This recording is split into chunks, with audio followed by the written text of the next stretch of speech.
What made you realize na dapat ka na magpapayat? Tito Boy, kasi pag namimili kami ng damit, wala nang magkasya sa akin eh. Alam mo yung, di ba, pag nagsusukat, kasi yung mga pantalon, wala na. Pinakamalaking size, hindi na kasya. Tapos, yun nga, naiiyak na ako sa fitting room. Kasi sinasama ko lagi si Mrs. Sabi ko, sama mo ko, tingnan mo kung ano yung itsura pag sinuot ko. Lahat ng sinusukat yun, hindi na kasya. So, hindi ako naniniwala sa depression, sorry ha. Pero that was the time na naramdaman ko, ito na nga ata yung depression. Hindi na masaya, hindi na I kept eating pa rin. So, nung hindi na kasya yung mga damit, doon ko na, yun na yung pinaka-peak. Kasi kung itsura lang, parang wala ka nang pakialam talaga eh. Pero, did you lose jobs dahil sa weight mo? Hindi ko alam kasi ang naging role ko noon was corrupt police eh. So, parang kailangan. Hindi, jobs, hindi naman, pero definitely hindi tama. Oo.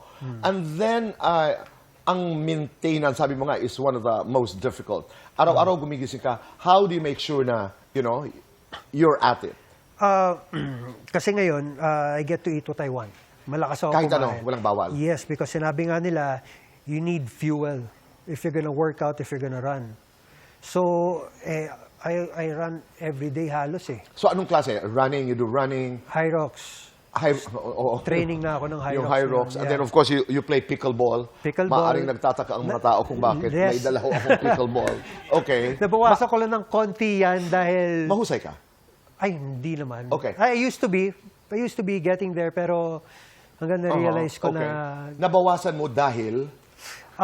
Kahit pa paano, masakit sa tuhod eh. Oo. Totoo yun. Diba? Tsaka, pag naglalaro, yung open play, naglalaro ka, papawisan ka, pagtapos nun, matutuyoan ka ng pawis, you wait for your next game, paulit-ulit, hanggang sabi ko, teka, bawasan ko muna to konti. Sa amin naman, challenging sa tuhod. Yes. Medyo naramdaman mo after that, diba? Parang, okay, yun na. Oo. Kaya ako pumipila ako ng partner po na taga-takbo. Kaya dito lang ako. Ako yung si takbo dati lagi. Takbo ka ng takbo. Ngayon, naghahanap na rin ako ng ikaw taga-takbo ko. Pero congratulations. Congratulations talaga, Eric. Parang, kung kaya mo, yun ang iniisip namin lahat ngayon, kung kaya ni Eric, kaya natin. Yes, because nakita ko lang din yung mga ibang tao. Look at yourself, Di ba? Grabe, no? Tsaka nung mga time na yan, di ko alam mataba ako. Hindi mo alam. Di ko alam. Naka-stomach in pa ako sa mga pictures na yan. At tingnan mo, Oo. So you didn't know that you were actually overweight.